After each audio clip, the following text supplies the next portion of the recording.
வச்சு கோலம் போட மறந்திருப்ப.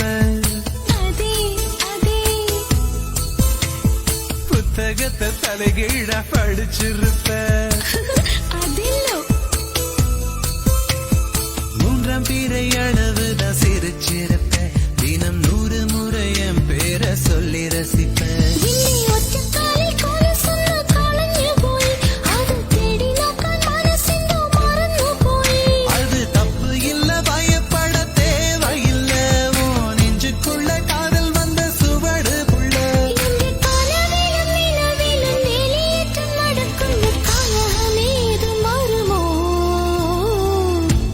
மனசுக்குள்ளே தாகம் வந்துச்சா, மகிழிறகில் வாசம் வந்துச்சா. Download ShareChat.